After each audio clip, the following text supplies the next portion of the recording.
በስመ አብ ወወልድ ወመንፈስ ቅዱስ አሐዱ አምላክ አሜን። የተወደዳችሁ የእግዚአብሔር ቤተሰቦች በዛሬው ዝግጅታችን ግንቦት 19 ቀን የሚነበብ የሊቀ መላእክት የቅዱስ ገብርኤልን ድርሳን ይዘንላችሁ ቀርበናል። እስከ መጨረሻው ድረስ ተከታተሉ። ዛሬ ገና ወደዚህ ቻናል የመጣችሁ ይህ መንፈሳዊ አገልግሎት ለብዙ ሰዎች ይዳረስ ዘንድ ይህንን ቻናል ሰብስክራይብ በማድረግ እንደዚሁም ይህንን ቪዲዮ ላይክ እና ሼር በማድረግ የተለመደ ትብብራችሁ አይለየን። በልዩ ሶስትነቱ የሚሰለስና የሚቀደስ በጌትነቱ የሚመሰገን አንድ አምላክ በሚሆን በአብ በወልድ በመንፈስ ቅዱስ ስም እናምናለን።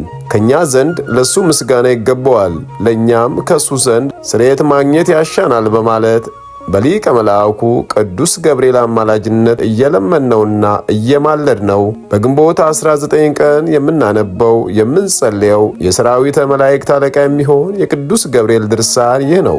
ጸሎቱና በረከቱ ሁላችንንም እስከ ዘላለሙ ይጠብቀን፣ አሜን።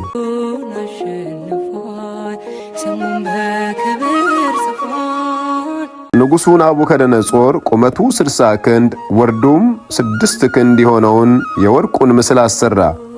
በባቢሎንም አውራጃ በዱራ ሜዳ ቆመው።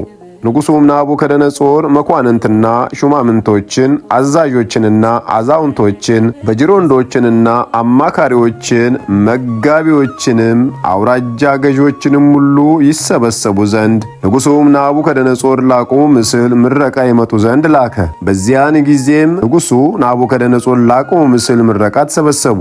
አዋጅ ነጋሪውም እየጮኸ እንዲህ አለ።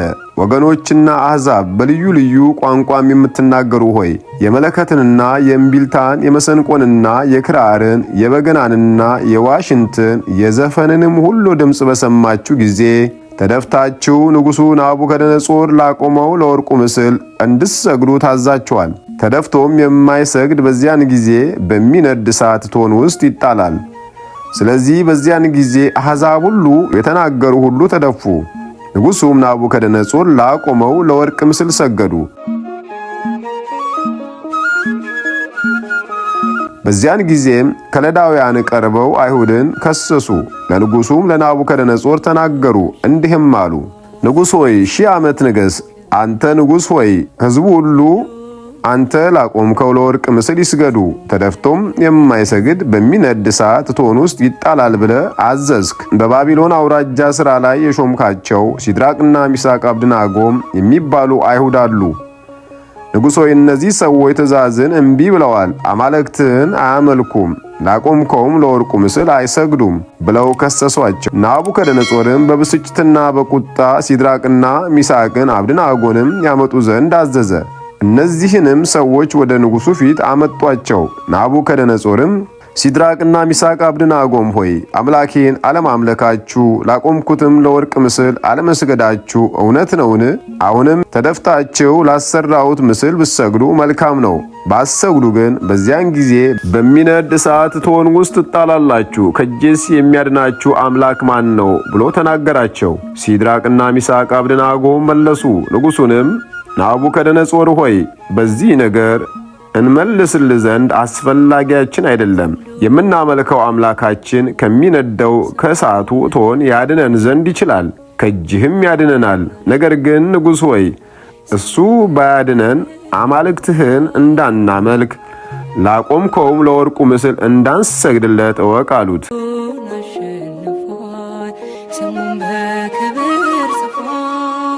የዚያን ጊዜም ናቡከደነፆር በሲድራቅና በሚሳቅ በአብድናጎም ላይ ቁጣ ሞላበት፣ የፊቱም መልክ ተለዋወጠባቸው። እርሱም ተናገረ።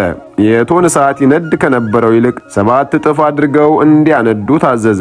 ሲድራቅና ሚሳቅንም አብድናጎንም ያስሩ ዘንድ ወደሚነደው ወደ እቶን እሳት ይጥሏቸው ዘንድ በሰራዊቱ ውስጥ ከነበሩት ኃያላን አዘዘ።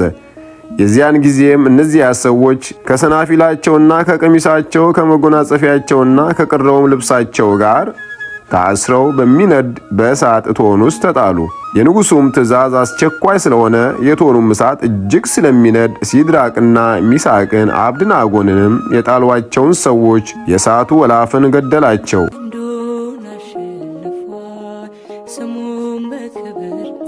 የዚያን ጊዜ ንጉሡ ናቡከደነጾር ተደነቀ፣ ፈጥኖም ተነሳ።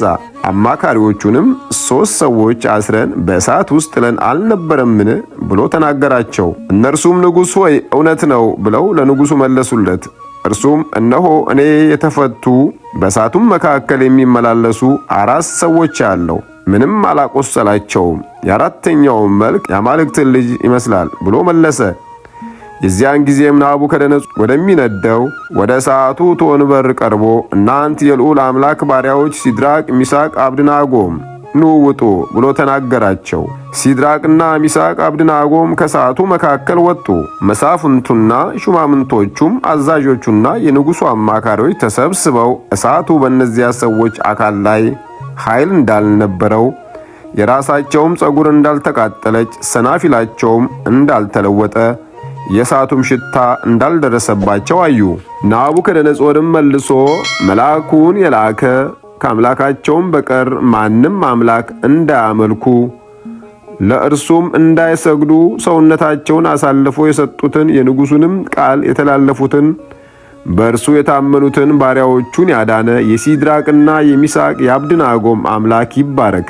እኔም እንደዚህ የሚያድን ሌላ አምላክ የለምና በሲድራቅና በሚሳቅ በአብድናጎም አምላክ ላይ የስድብን ነገር የሚናገር ወገንና ሕዝብ በልዩ ልዩም ቋንቋ የሚናገሩ ይቆረጣሉ፣ ቤቶቻቸውም የጉድፍ መጣያ ይደረጋሉ ብዬ አዝዣለሁ አለ። የዚያን ጊዜም ንጉሡ ሲድራቅና ሚሳቅን አብድናጎንም በባቢሎን አውራጃ ውስጥ ከፍ ከፍ አደረጋቸው። የሊቀ መላእክት የቅዱስ ገብርኤል ምልጃ በሁላችን ላይ ለዘላለሙ ጸንቶ ይኑር፣ አሜን። ዘንዶን አሸንፏል፣ ስሙን በክብር ጽፏል። አማላጅነቱ እኛ ሕዝበ ክርስቲያንን ለዘላለሙ ይጠብቀና ሊቀ መላእክት ቅዱስ ገብርኤል ያደረገው ታምሪ ነው። ኔቄሎን የሚባል አገር አለ። በዚያ አገር ሰዎች በሊቀ መላእክት ቅዱስ ገብርኤል ስም ሕንጻ ቤተ ክርስቲያንን ለማነጽ ተነሱ። ሊቀ መላእክት ቅዱስ ገብርኤል ለቤተ ክርስቲያኑ መስሪያ ስፍራ ለይቶ ባርኮ አመለከታቸው። ከአንድ ወር በኋላ ስለ ቤተ ክርስቲያኑ ሥራ ከንጉሡ ታስፈቅድለት ዘንድ ዳግመኛም ለቤተ ክርስቲያን የሚያስፈልገውን ሁሉ ታስፈጽምለት ዘንድ ለንጉሡ ንገሪልኝ ብሎ አውር ንግሥቲቱን ለመናት። ወደዚያ አገር ሄዶ የሊቀ መላእክት ቅዱስ ገብርኤልን ቤተ ክርስቲያን ለመስራት ንጉሡን ፈቃድ ቢጠይቅ ስለከለከለው ይህ አውር ሲያዝን ይኖር ነበርና በዚያች ቀን የብርሃን ልብስ ለብሶ ሊቀ መላእክት ቅዱስ ገብርኤል ለንጉሡ ተገለጸለት። ንጉሡም ባየው ጊዜ ደንግጦ በግንባሩ ከመሬት ላይ ወደቀ። ሊቀ መላእክት ቅዱስ ገብርኤልም ታውቀኛለህን ብሎ ቢጠይቀው አላውቅህም፣ ይልቁንስ ፈቃድ ይሁንና የሰማይ አምላክ እንደሆንክ ንገረኝ አለው። እኔ ከዛሬ በቀር ይህንን የመሰለ ብርሃን በፍጹም አይቼ አላውቅም፣ አንተን ከመፍራት የተነሳም ሰውነቴ በፍጹም ቀልጧልና አለው። ሊቀ መላእክት ቅዱስ ገብርኤልም እኔስ ንጉሥም አምላክም አይደለሁም፣ ነገር ግን ንጉሠ ነገሥት እግዚአ አጋዕዝት የሰው ሕይወትን በመሃል እጁ የተያዘ ሰማይና ምድርን የፈጠረ አምላከ ጽድቅ የእርሱ አገልጋዩ ነኝ እንጂ ሲል ገለጸለት። እኔስ በአሸናፊ እግዚአብሔር ፊት ከሚቆሙ ከሊቃነ መላእክት አንዱ ስሆን እነሆ ስሜም ገብርኤል እሰኛለሁ አለው። ዓለሙን ሁሉ የሚገዛ የእሱ መልአክ ኃይሉ እኔ ነኝ፣ የፍጹም ደስታ የምሥራች የምናገር እኔ ነኝ አለው። የምድር ነገሥታት ሁሉ ለሥልጣኑ ተገዢ የሆኑ ድሆችን የሚያከብራቸው፣ ትዕቢተኞችን የሚያዋርዳቸው፣ የፈቀደውን የሚያደርግ ያሰበውንም የሚፈጽም እርሱ ወልደ እግዚአብሔር ንጽሕት ድንግል ከሴቶች ሁሉ ተለይታ የተባረከች ንግሥት ድንግል ማርያም ከሥጋዋ ሥጋ ከነፍሷ ነፍስ ነስቶ ሰው ከመሆኑ አስቀድሞ የአዲስ ልደቱን ምስራች ያመጣሁ እኔ ነኝ።